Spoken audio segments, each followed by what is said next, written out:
Ya,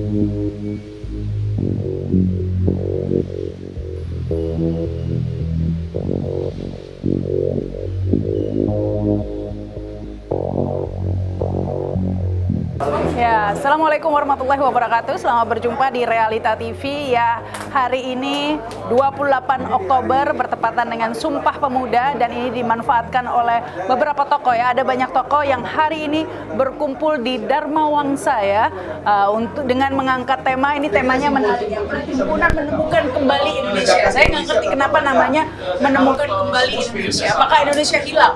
Apakah ini menjawab mural itu 404 not found. Nah, ini akhirnya found, gitu mungkin ya maksudnya. Ya, yang pasti kita tadi sudah berkumpul dan hari ini akan bertukar pikiran. Ada resolusi juga dari beberapa tokoh. Ada Rocky Gerung, ada Akbar Faisal, Jumhur Hidayat, Sakina Naibulan, dan banyak lagi ya yang nanti kita saksikan bersama.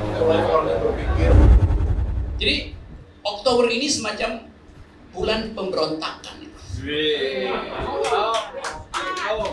Memberontak dari kelengahan-kelengahan politik yang menyebabkan kita terperosok di dalam kekacauan hari ini. Tadi Rahma memperkenalkan partai pelopor. Memang di Indonesia partainya cuma ada dua macam, atau dia pelopor atau dia pelapor. Partai pelapor itu suka ngakurin aktivis. Ini korban partai pelapor. Partainya Peter gitu.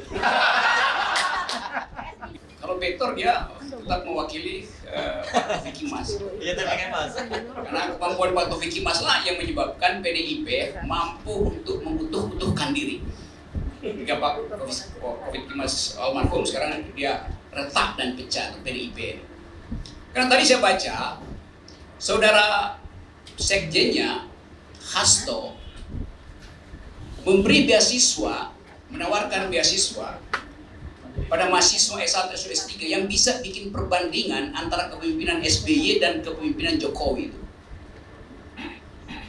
Tentu dengan maksud agar supaya kepemimpinan Jokowi bisa diberi pujian dan kepemimpinan SBY bisa diberi hardikan. Ya baik. Kan ada di media sekarang. Kita nggak tahu siapa nanti yang akan mendaftar jadi memperoleh beasiswa itu. Yang ajaib nanti kalau misalnya 53 orang yang sudah mendaftar itu menemukan data konkret bahwa di masa SBY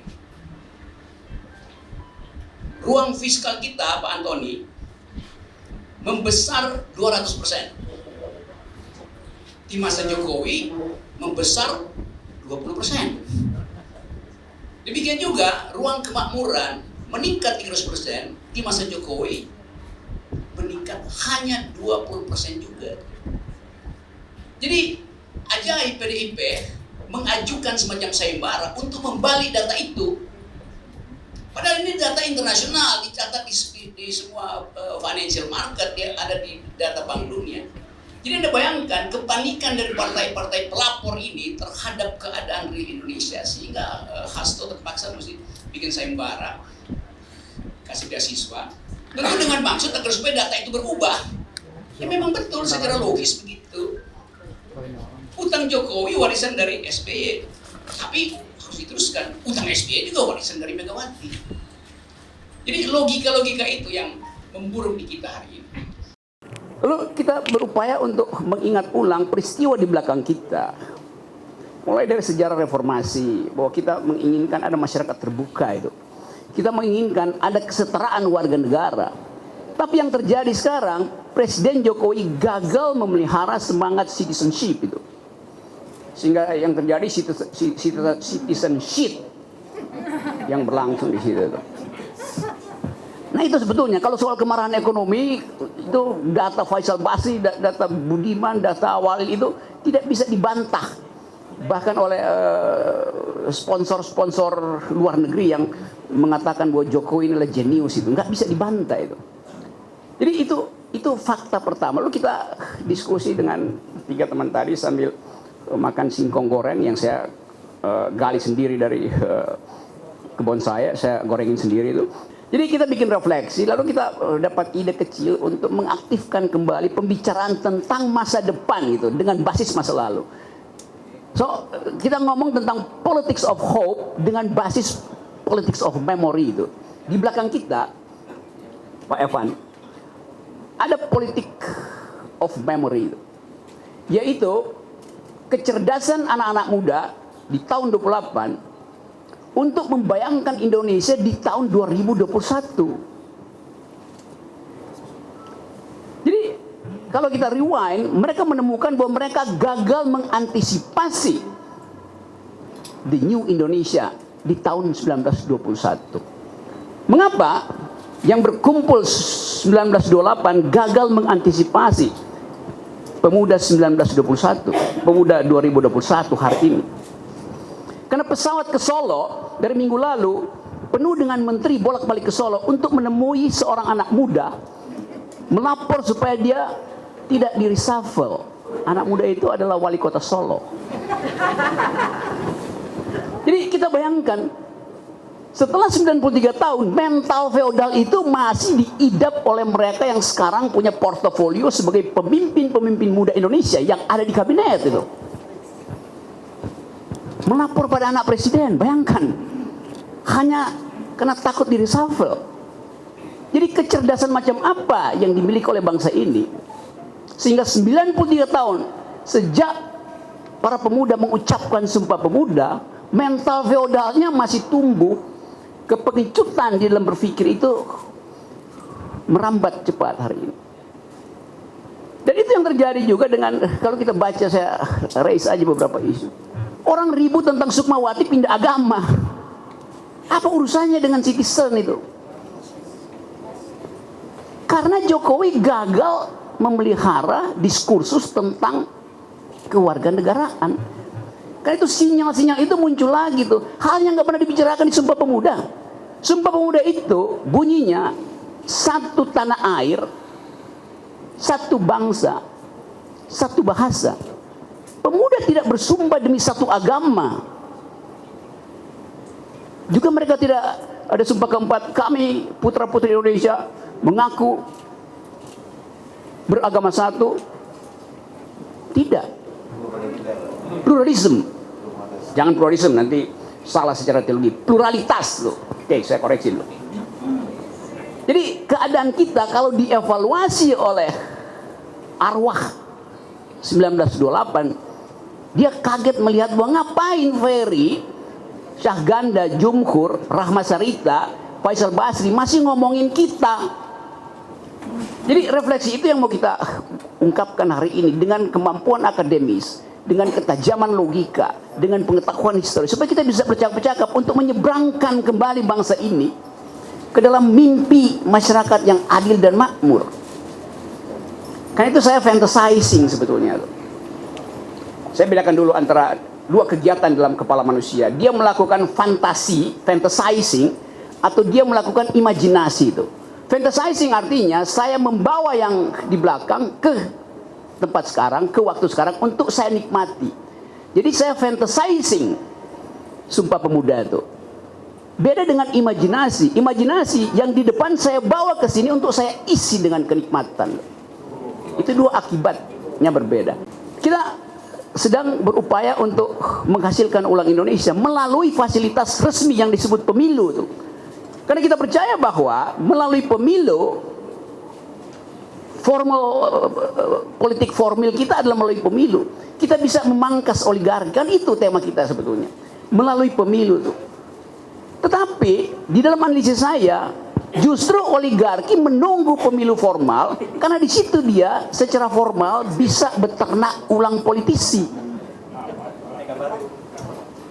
Jadi sekali lagi, kalau kita membayangkan bagaimana cara memperbaiki, memulihkan atau mengembalikan Indonesia, kita mesti berpikir di luar sistem berpikir konstitusional.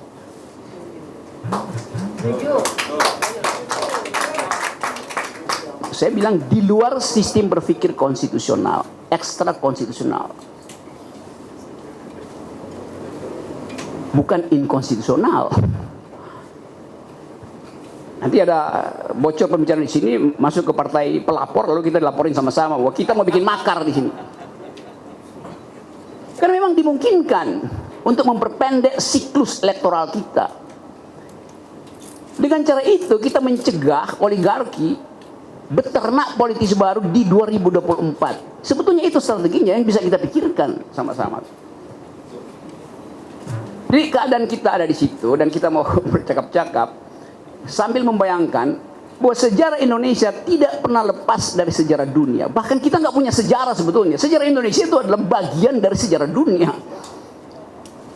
Karena ada revolusi Prancis, ada perubahan kekuasaan di negeri Belanda, lalu dipaksa kaum liberal di situ untuk mengaktifkan politik etis, lalu terbitlah pendidikan-pendidikan modern di Indonesia, maka terjadilah percakapan-percakapan politik sepanjang awal abad 19. Lalu muncul Sumpah Pemuda itu. Jadi politik Indonesia tidak pernah lepas dari sejarah politik dunia itu. Demikian juga recent politics kita, today's politics. Itu ketegangan antara Amerika dan Cina dan kita diminta untuk memberi posisi itu. Tentu kita punya posisi yaitu bebas aktif. Bebas aktif artinya bebas menentukan kita aktif di pihak mana. Itu namanya bebas aktif. Bukan bebas aktif artinya ya ini boleh enggak. Bebas untuk menentukan berdasarkan kalkulasi strategis dengan pakai otak. Bebas aktif, kita bebas untuk aktif di pihak mana itu. Kalau bebas aktif dua-duanya oke, itu artinya kita pasif sebetulnya. Aktif kan artinya ada pemihakan. Itu pentingnya tadi Ferry mengajukan satu tesis bahwa memang tidak ada kita membenci sedikit pun masyarakat Chinese. Tetapi dalam global politics ada negara Cina yang sekarang lagi berupaya jadi superpower atau sebetulnya junior superpower yang punya ambisi mengeksploitasi sumber daya dan ekspansi teritorial tuh. Kan itu yang ingin kita cegah tuh. Bukan kita mencegah bersahabat dengan orang Cina. Di darah saya pasti ada darah Cina karena saya dari Sulawesi Utara, dari Manado itu pasti orang dari Cina Selatan itu turun pasti melewati Sangirta Laut lalu turun ke Manado lalu mungkin berhenti di Kolakas itu. Jadi kalau kita ingin hindari sentimen rasisme, kita mesti lihat isu sepenuhnya sebagai isu geopolitik. Nah, kita belum melayani itu karena mungkin kalkulasinya panjang. Pak Jokowi masih pusing untuk lihat bagaimana permainan proksi itu. Nggak ada soal, tapi masyarakat tunggu semacam kepastian karena ada ketakutan pada masyarakat bahwa penanaman modal Cina itu berlangsung juga di dalam satu garis dengan penanaman ideologi, berlangsung dengan penanaman intelijen, dan kita nggak tahu apa yang kita punya untuk menghalangi itu, paling nggak untuk mendetek keadaan itu. Karena itu Presiden Joe Biden dalam pidatonya mengatakan bahwa silahkan pilih, bila Anda pro Cina artinya Anda memusuhi kami itu. Joe Biden pakai istilah yang sangat diplomatik. Biasanya di dalam teori civis pacem parabellum, bila ingin perang bersiaplah untuk, bila ingin damai bersiap untuk perang. Kan doktrinnya adalah the enemy of your enemy is my friend. Bila Anda bersahabat dengan Cina, maka Anda akan kami musuhi itu. Musuhnya Amerika bilang begitu. Ini dia putar logikanya. Bila Anda bersahabat dengan Cina, artinya Anda memusuhi kami itu. Kan itu satu sinyal diplomatik yang lebih tajam dari sekedar dia memusuhi kita itu. Nah, soal-soal semacam ini, bahasa diplomatik itu nggak bisa dipahami oleh mereka yang diskusinya digorong-gorong, nggak bisa. Karena dia nggak bisa lihat secara helikopter view keadaan geopolitik Asia Tenggara hari ini. Jadi sekali lagi saya kasih pengantar ini supaya kita bisa bercakap-cakap dengan memanfaatkan faktor historis, lalu mengungkapkan keadaan per hari ini dan membayangkan apa yang akan terjadi 1-2 bulan ke depan itu. Nggak usah jauh-jauh ke 2024. Itu pentingnya tema hari ini. Saya hanya menyempatkan usulan-usulan pikiran kecil, yaitu ada satu formulasi baru supaya kita punya semacam ya undang-undang dasar kecil yang kita kantongi di saku kita, bahwa Indonesia harus dihasilkan ulang dalam segala soal. Di dalam teori ekonomi, sekarang orang Sri Mulyani masih hitung tentang kemakmuran dengan seluruh agregat makro, padahal semua orang sekarang nggak peduli lagi dengan apa yang disebut growth. Orang bicara tentang degrowth. Orang pergi lagi pada pikiran-pikiran Andre Gross yang mencoba menghubungkan keadilan dengan lingkungan. Pergi pada kajian-kajian Amartya Sen, Stiglitz segala macam. Dan kita nggak tahu apa itu dipercakapkan di sidang kabinet. Itu nggak terjadi. Padahal dunia begitu sekarang. Orang nggak peduli. Sekarang anak muda dunia itu nggak lagi beli berlian. Dia nggak tahu berlian buat apa di dalam pameran kemewahan, sementara bumi itu singkring. Jadi sekali lagi saya ringkas saja bahwa kita membayangkan Indonesia di dalam grammar baru, new kind of grammar gitu. Sambil memastikan bahwa negeri ini tidak boleh dituntun oleh mereka yang pengetahuannya sebatas gorong-gorong. Makasih. Tepuk tangan buat Bung Rocky. Serahkan, saya beri kesempatan kepada salah satu penggagas juga, Bung Dr. Sahganda Nainggolan.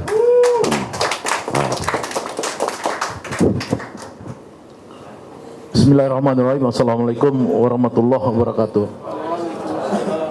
Terima kasih Chairman Bung Ferry Juliantono. Ya. Semoga mulai hari ini Bung Ferry bisa lebih hebat dari Prabowo lah. Supaya cita-cita Bung Ferry tadi revolusi bisa terjadi. Saya bersama Jumhur, Hidayat dan Ferry memang mengunjungin Rocky Gerung sebagai petapa untuk menggali inspirasi, fantasi dan imajinasi untuk bisa membuat acara seperti ini. Memang akhirnya ketika saya mengunjungi rumahnya Rocky Gerung 2 kali, pantaslah Rocky Gerung itu malas ke Jakarta. Karena di sanalah sebenarnya sumber daripada sumber ilmu pengetahuan. Karena ilmu pengetahuan itu ketika kita melihat alam, otak kita bekerja terus. Di sini tokoh-tokoh semua, jadi saya nggak bisa menyebut satu-satu. Cuman mungkin Kevin di sini kita undang sebagai observer, seolah-olah dulu Van der Plas lah di tahun 1928. Terima kasih, Mr. Kevin Evans ya dari Indonesia Australian Center. Saya ini sudah memberikan 3 tulisan saya yang tahun 2001 di situ. Yang buku saya ini Sang Revolusioner itu buku tulisan saya selama saya 6 tahun melawan Jokowi dan kemudian saya dipenjara. Ya, kemudian saya menulis lagi itu 3 tulisan, 2 tulisannya saya tulis di penjara, yang satu post kapitalism, yang kedua tentang Soekarno Muda, itu pernah dinaikkan oleh Teguh di era Merdeka Online, yang ketiga itu refleksi pertemuan ini. Jadi yang disebut Rocky tadi itu imajinasi, ya. Fantasi itu tulisan saya yang tadi tentang Soekarno Muda. Saya memotret Indonesia karena judul pledoi saya harusnya itu menggugat Indonesia menggugat. Tapi karena saya dituntut 6 tahun penjara, saya itu berantem sama istri, berantem sama pengacara. Dia bilang kalau kau baca pledoi kamu kan, itu kamu benar-benar 6 tahun penjara. Dia bilang. Jangan deh, dia bilang. Makanya saya ringkas jadi tentang demokrasi di Indonesia harus dipertahankan. Itu bagian dari buku saya yang 2 post kapitalism dan Indonesia Soekarno Muda. Nah intinya memang di Indonesia saat ini kita sedang dalam claim and reclaim ya tentang sejarah, karena menurut Yuval Noah Harari sebagai seorang yang paling ahli, dianggap sebagai ahli sejarah sekarang, itu intinya sejarah inilah common history, common story. Jadi ini sekarang ini kita common story-nya itu terganggu. Karena apa? Misalkan contoh, menurut Dirjen Kebudayaan kita, mayoritas aktor-aktor yang digambarkan ketika kita sekolah SD, SMP, SMA, dan kuliah sebagai aktor utama dalam membuat republik ini, ya, ternyata itu tidak mereka. Ya, itulah buku Kamus Sejarah yang kemarin diperdebatkan. Hari ini kita melihat Nahdlatul Ulama yang diwakili oleh Menteri Agama juga menggugat sejarah. Katanya sebenarnya Kementerian Agama itu adalah hadiah untuk NU, ya, diskursus. Nah ini kan merusak sebuah sejarah yang panjang yang orang tahu bahwa Islam itu perjuangannya itu dimulai oleh Dipanegoro, Imam Bonjol, kemudian turun ke Serikat Islam. Serikat Islam itu bukan Nahdlatul Ulama. Ya, ini nanti kita bisa minta Adi Masardi sebagai penasihat Gus Dur almarhum. Itu sejarah itu yang ditulis begitu, kemudian digugat oleh Yakut bahwa sebenarnya Islam itu identik dengan NU karena Kementerian Agama itu diberikan untuk NU. Nah ini nggak ada masalah. Sebenarnya buat saya Sumpah Pemuda seperti ini kenapa penting buat kita? Ya kita nggak apa-apa. Kalau sejarah itu common story-nya harus kita benarkan.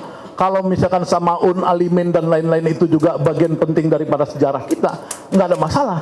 Buat saya di sini saya penting kita fair aja. Itu buat saya nggak ada masalah. Tapi juga kita harus memberikan porsi yang jujur juga kepada sejarah yang dimanipulasi. Misalkan kenapa Budi Utomo yang menjadi ini, atau kenapa Sumpah Pemuda misalkan? Karena buku saya Menggugat Indonesia Menggugat, mungkin saya ada 100 kali lebih saya membaca pledoinya Bung Karno, Menggugat Indonesia Menggugat. Hanya 3 referensi Bung Karno itu terhadap institusi Indonesia ini. Pertama Serikat Islam, itu yang dia masukkan di situ. Yang kedua itu partainya Heng Sneprit, ISDP, ya kan? Yang ketiga itu adalah Budi Utomo, dia masukkan. Tapi Budi Utomo tidak sama dengan Sumpah Pemuda, tidak ada di bukunya Bung Karno itu, di pledoinya. Jadi kalau Bung Karno itulah seorang revolusioner yang dipenjara tahun 29, ya itu maka Sumpah Pemuda dan sejarah-sejarah Budi Utomo itu gagal karena di situ tidak dimaknai secara penting oleh Bung Karno. Dan Bung Karno itu sebenarnya dari 80 referensi nama dalam Menggugat Indonesia Menggugat itu tidak ada satupun orang Indonesia yang dikutip oleh Bung Karno. Dan Bung Karno itu artinya tidak punya figur kesejarahan orang Indonesia. Ya, boleh dilihat pledoinya Bung Karno Indonesia Menggugat, tidak ada satupun orang Indonesia. Selain orang Barat cuma satu, kalau nggak salah saya Mustafa Kamal yang menjadi referensi, atau Atatürk juga ada. Tapi Indonesia tidak ada figur yang dibanggakan Soekarno. Jadi sebenarnya Indonesia ini perlu kita gali yang benar yang mana, ya versi siapa sebenarnya. Nah itu fantasi, kemudian imajinasi. Kenapa saya bicara post kapitalisme? Karena waktu saya di penjara saya melihat, menggoogling tentang post kapitalisme, tidak ada satupun pemikir Indonesia yang menulis artikel tentang post kapitalisme. Padahal Klaus Schwab misalnya, Klaus Schwab ini adalah kapitalis, Forum Ekonomi Global, pendiri Forum Global, itu bicara tentang post kapitalisme. Davos, yang namanya Dan Schulman adalah salah satu pemilik PayPal yang kita transfer, bicara dia tentang post kapitalisme. Stiglitz dan lain-lain udah pasti, ya. Kemudian Noam Chomsky sudah pasti. Tapi Indonesia tidak pernah berpikir tentang post kapitalisme. Padahal post kapitalisme ini adalah imajinasi yang disebut oleh Rocky Gerung tadi. Bisakah kita keluar dari perangkap 250 tahun post kapitalisme itu? Kalau kita baca bukunya Yuval Harari tadi tentang Sapiens, itu ditunjukkan di situ betapa kejamnya kapitalisme ini. Kapitalisme itu telah membunuh dari 60 juta orang Meksiko asli, 40 juta dibunuh oleh kapitalisme. Di Tasmania tidak ada suku lagi yang asli di sana gara-gara kapitalisme itu, karena orang kulit putih datang ke kampungnya Kevin di Australia, itu semua dibunuh. Kapitalisme itu peradaban paling jahat yang kemudian kita nggak pernah berpikir refleksi. Nah, kembali ini dalam refleksi ini kita pertama menurut saya harus melihat bangsa apa yang kita akan dorong ke depan. Yang satu, menurut keyakinan saya, ketika kita bicara tentang Sumpah Pemuda ada di situ pengertian bahasa Indonesia, maka saya melihat bahwa orang-orang dahulu, kakek nenek kita itu berimajinasi tentang egalitarianisme. Karena bahasa Indonesia itulah sebenarnya sumber daripada simbol egaliter. Ya, saya berkeyakinan dengan 10 bulan saya di penjara, saya merenung, ternyata yang bahaya itu adalah feodalisme Jawa. Ya, yang itu di kepalanya itu feodalisme bukan orang Jawa ya, Mas feodalisme Jawa itu hanya berpikir bagaimana saya presiden, anak saya bisa jadi presiden. Saya ketua partai X, anak saya jadi penggantinya ketua partai X. Hampir semua partai dikuasai oleh orang-orang Jawa pasti berpikir bagaimana anaknya jadi ketua partai berikutnya. Presiden kalau dia orang Jawa, maka dia harus berpikir bagaimana anaknya jadi presiden. Ya, ini yang kita lihat sekarang hasilnya. Nah, ini adalah kalau kita refleksi ke 1928, ini adalah persoalan besar. Persoalan besar yang kita harus mengingatkan bahwa kita perlu kembali kepada egalitarianisme yang dispiritkan oleh teman-teman Sumpah Pemuda. Yang kedua adalah soal oligarki. Ya, oligarki ini adalah musuh besar yang dulu Soekarno dalam menggugat itu, Indonesia menggugat, sebenarnya pertarungan Soekarno adalah melawan oligarki. Ya, oligarki itu yang dihajar oleh Soekarno, pertama oligarki Belanda waktu sistem kultur Stelsel, kemudian berubah jadi open policy, itu oligarkinya itu semua Eropa plus Jepang plus Amerika waktu itu. Nah, Soekarno melawan itu adalah 91 tahun yang lalu. Soekarno ketika baca pledoi di Landrat di Bandung, dan kemudian kita yang anaknya Soekarno namanya Megawati berkuasa sekarang pun sama saja, kita seperti zaman Soekarno melihat oligarki ini makin besar dan makin besar. Harapan saya bahwa resolusi yang bisa kita hasilkan nanti adalah bahwa kita mulai hari ini secara resmi meminta oligarki itu di cut loss. Mereka nggak bisa lagi, nggak bisa, karena kita itu sila kelima. Ya, kalau misalkan kita mau percaya pada Pancasila, sila kelima keadilan sosial, ini nggak ada jalan. Ya, dalam buku saya yang lama aja saya masih merekod. Ya, 5 tahun Jokowi jilid 1, presidennya Bitor di jilid 1 itu hanya menurunkan 1,7% kemiskinan. Itu paling buruk dalam sejarah. Untunglah Bitor sekarang sudah menjadi ketua anti mafia tanah, berseberangan dengan Jokowi dalam hal ini. Revolusi. Nah, maksud saya kita harus cut loss. Kita enggak yang punya 5 juta hektar, punya sekian juta hektar, nggak bisa. Ini zamannya sekarang kita semua untuk semua, kata Ferry tadi. Dan zaman digital ini kita punya kemampuan untuk untuk berpikir semua untuk semua itu lebih gampang. Ya, kita bisa crowdfunding untuk menggalang dana seperti ini. Crowdfunding ini walaupun Ferry ngasih gedungnya, tapi semua minumannya kita sharing-sharing. Ini crowdfunding, dan itu bisa kita gunakan dengan teknologi digital. Yang ketiga yang penting soal demokrasi. Nah, demokrasi ini harus kita pertahankan. Sekarang ini yang di dalam tulisan saya itu competitive authoritarianism. Saya baca sungguh-sungguh tentang istilah competitive authoritarianism.